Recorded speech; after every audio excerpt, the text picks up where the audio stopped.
Hello, everyone, and welcome to The Domination. My name is Dominic Delisio. It's time to get fired up.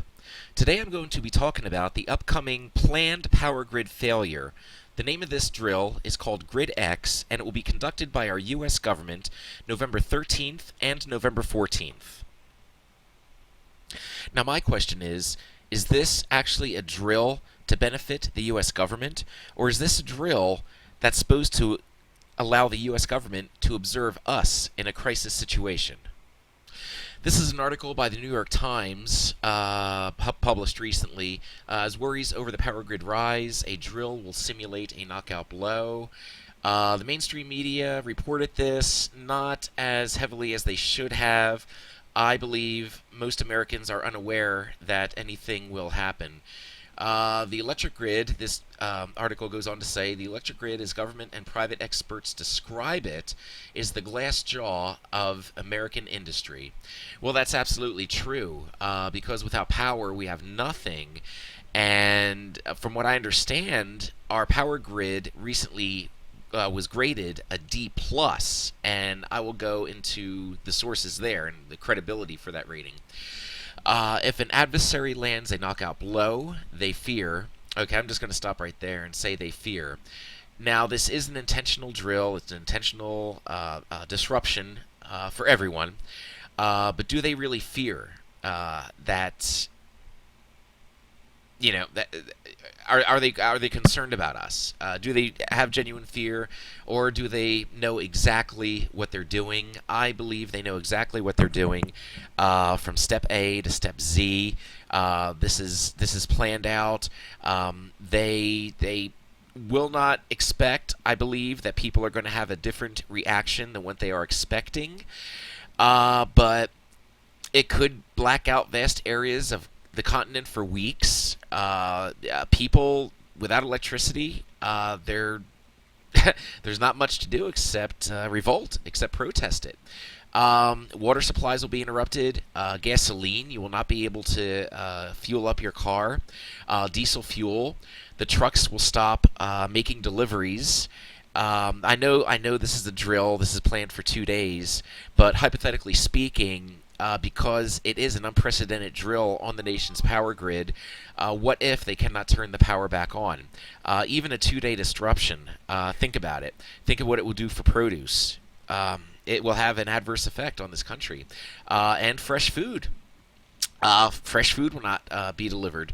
Let's see. Communications will be shut down. Most people do not have a landline in their home. They are reliant upon their cell phones. Cell phone towers rely on electricity, so your cell phones will not be able to work. It goes on to say that this will create a disruption on a scale that was only hinted at by Hurricane Sandy and the attacks of 9/11. Now, when they say hinted at, I believe what they're saying is because of these two disasters, during these two disasters, people still had access to communication. They still had access to food. Unfortunately and tragically speaking, the victims of Hurricane Sandy did not have access to fresh food or water for a very long time. But what's really going to be, and I use this term very lightly, I hope it does not come to pass, but I'm going to say death blow because of the seriousness of this drill. What will be the death blow will be the fact that we will not be able to communicate. There will be no communication. People will be left in the dark, literally. Unless you have a shortwave radio, you probably will not be able to know what's going on. Now, before she left her position with the Department of Health and Human Services, Secretary Janet Napolitano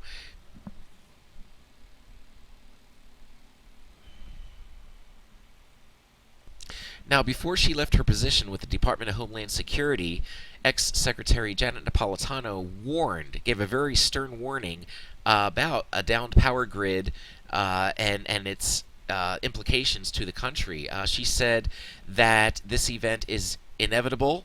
It will be due to either a cyber attack, an EMP, which is an electromagnetic pulse, or it could be a combination. But Janet Napolitano, in her speech, she said it's not a question of if, but it's rather a question of when. She guaranteed that there will either be a cyber attack or an EMP on this nation. And let's see here. She says, Janet Napolitano's words are, our country will at some point face a major cyber event that will have a serious effect on our lives, our economy, and the everyday functioning of our society. While we have built systems, protections, and a framework to identify attacks and intrusions, share information with the private sector and across government, and develop plans and capabilities to mitigate the damage, more must be done and quickly. Now, here's where I talk about the D plus rating. The American Society of Civil Engineers, ASCE, report gave the power grid a D plus when grading various pieces of infrastructure and public services in the United States. Now, it should go without saying that whatever is in the media, the terrorists abroad, the people that want to do harm and bring down this country, know about this.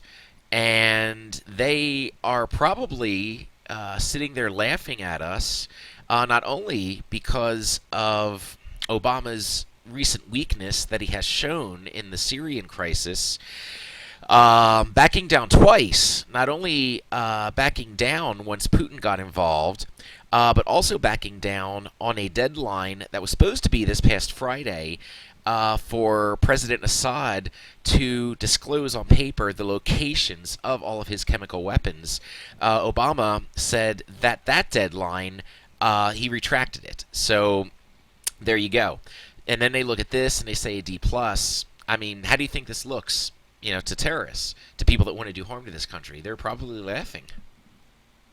Now, before I go into this next section, what I want to talk about is the timing of this drill. It has not been disclosed anywhere in the media whether this drill will take place during the daytime or the nighttime, or how long it will last. Will it be a continuous 48 hours, or will it be will it just go in segments, whereas they black out one region at a time? What I do know is that it will begin in FEMA Region 3, which is on the East Coast. And that's where this drill will supposedly start. And that does include D.C., Philadelphia, Delaware, and some other states. Now, this is where I'm going to bring up false flag. Because when tragic events happen, they usually happen when or during the government's drills for disasters. Take, for example, the Boston bombings. The military was already there. They were doing drills, and that happened. This really concerns me as a citizen, and being vulnerable, just like all of us, we are very, very vulnerable to anything that happens in this country, and we are dependent upon the government to protect us. But it seems like that they recently, actually very, very recently, for a very long time, have only looked out for their own interests. But I'm just going to say this: if it's during the daytime, either way, either day or night will be a bad situation. If it's during the day, will the government tell people to stay home from work, give an emergency warning on the TV, and say, hey, we're going to conduct a drill today. We advise you to stay home from work. Think of all the commerce that will be lost. Because they're going to do this on a Wednesday and a Thursday. So, anyway.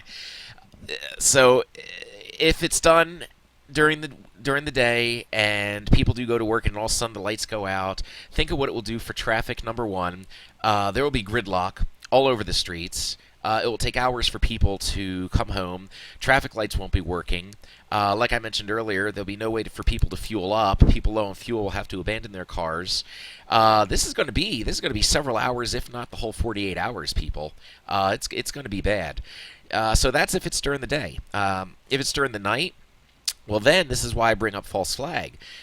Because if it is during the night, of course, you're going to have thieves and thugs be breaking into people's homes, trying to steal what they don't have.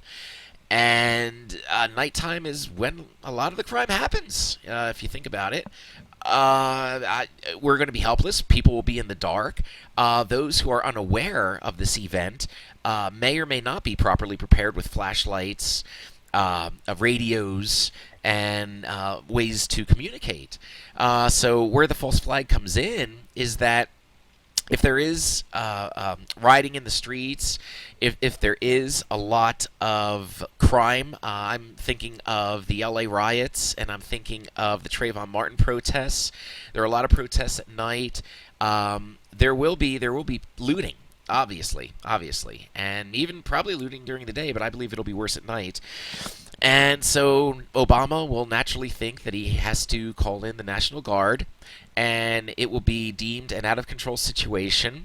The U.S. citizens, the people that are protesting this and taking to the streets, will be deemed as criminals, and Obama will say that they have to be dealt with accordingly.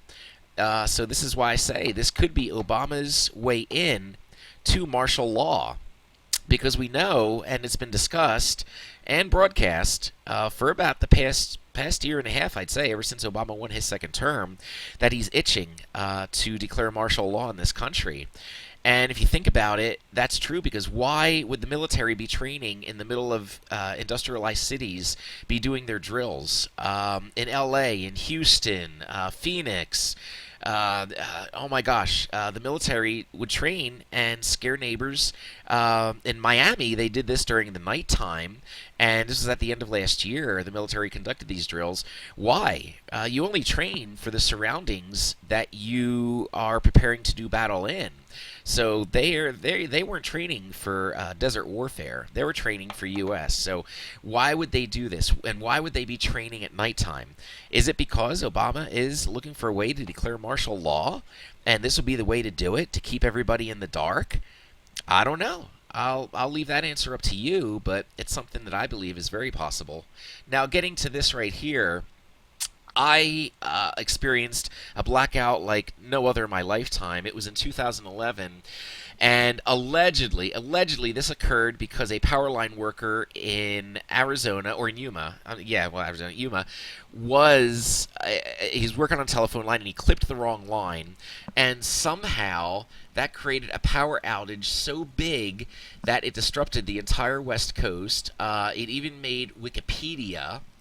And let me see here. The 2011 Southwest blackout, sometimes referred to as the Great Blackout of 2011, was a widespread power outage, and it affected large areas of Southern California as well as Arizona, and blah, blah, blah, blah, blah. 5 utilities were affected: SDG&E, Sempra Energy, Orange County, parts of Riverside, and anyway, it goes on and on. But when I experienced it, the whole entire city of San Diego was in the dark. People were in the middle of pumping their gas and the power went out. People were in the middle of a supermarket. They were doing a transaction at the register. The power went out. And there was nothing the merchants could do. I mean, what are they going to do? It got dark, and all I heard was sirens. Every 5-10 minutes, I heard sirens. Every fire department and police department in San Diego were answering calls. And the blackout lasted, I believe that blackout lasted 8 or 9 hours. And such a big city, a city as big as San Diego, if they could not properly prepare, and I'm going to go into why I'm saying that, if they cannot properly prepare for a blackout of that magnitude, how are people going to prepare for something on a large scale such as this? They could prepare, like I said. People will be prepared, but a lot of people will be unaware of this. Getting back to what I said earlier about preparation, we have always said that. Be prepared for a blackout in San Diego. I mean, you prepare for earthquakes. San Diego has a lot of earthquakes. People were taught to prepare for that. And the blackout hit, and the whole city just fell apart. So what I'm basically saying here, people, is that this blackout, this planned blackout called GridEx2, planned by our U.S. government, supposedly to test the nation's power grid, will be conducted on a Wednesday and a Thursday, midweek in November. And I personally believe it's a test for us. They're going to cut the power and see how the U.S. population reacts.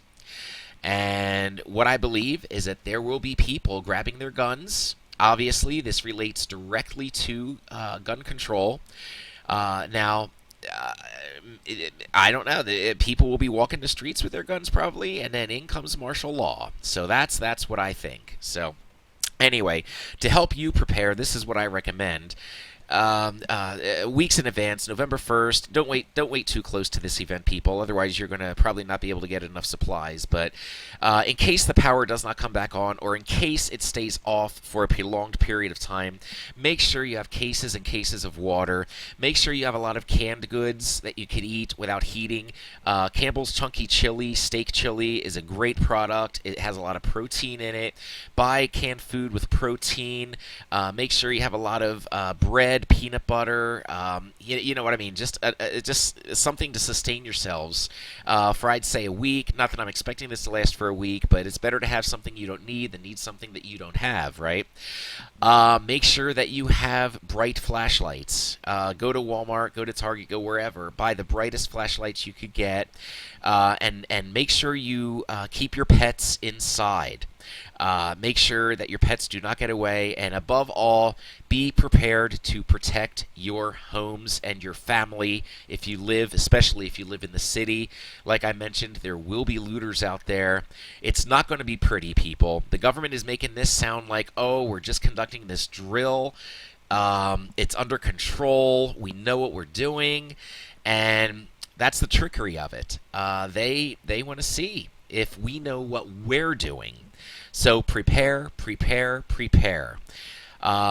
Thank you for listening, and I wish everybody luck. And please subscribe to this channel because this is the first video out of many.